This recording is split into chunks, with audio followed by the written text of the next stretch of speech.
إذا ألقوا فيها سمعوا لها شهيقا وهي تفور عليها ملائكة غلاظ شداد.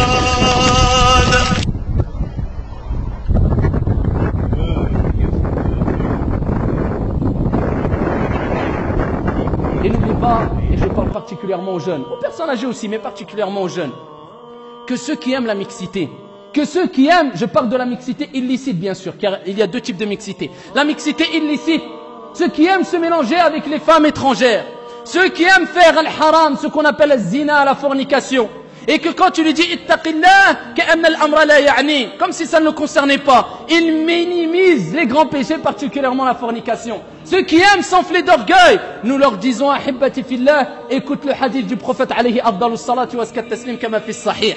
Le prophète alayhi salatu wa salam, il rappelle et il parle aux compagnons radiyallahu anhum wa ardahum de son cheminement, de son voyage quelque part avec Jibril alayhi salam.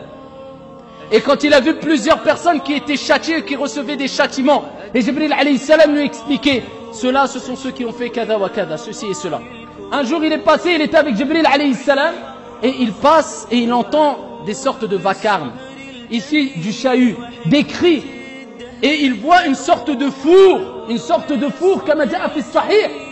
Et ici il y avait des femmes et des hommes, an'am. Il voulait la mixité illicite, et ben elle est là. Des femmes et des hommes qui étaient en train de crier, en train d'hurler et se faire toucher par des flammes dans des sortes de fours. Imagine-toi une pièce fermée, 30 degrés, 40 degrés. Non, c'est un four dans l'enfer, dont l'enfer c'est plein de elle-même. Ishtakatin nar ila rabbiha, ya rab akali ba'di ba'da. Que dire de ce four-là? Le prophète il a dit à Jibril, man haoula, qui sont ceux-là? Qui sont ces gens-là dans des fours, femmes, hommes, qui sont touchés par des flammes et qui crient?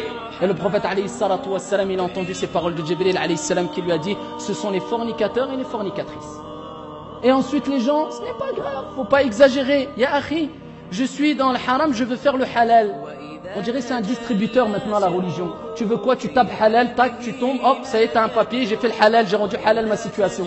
Et akhi, il faut que tu te sépares de cette femme. Awalan tub ila Allah tawbatan nasuha. On n'est même pas dans l'aqd, on n'est même pas dans le contrat, on n'est même pas. Crains Allah, repens-toi auprès d'Allah. Tu veux te marier, va te marier, Abdallah. Est-ce que c'est haram dans l'islam? C'est halal, mais fais les choses bien.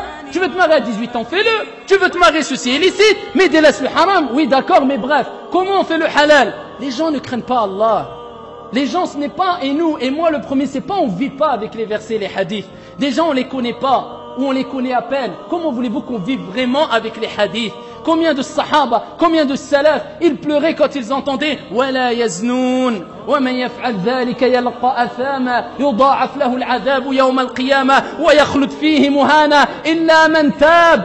Et il ne fornique pas, et celui qui fait et qui tombe dans la fornication.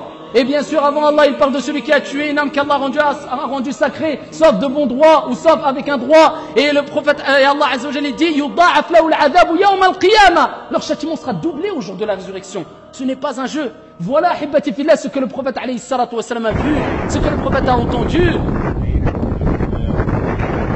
قل يا عبادي الذين أسرفوا على أنفسهم لا تقنطوا من رحمة الله، لا تقنطوا من رحمة الله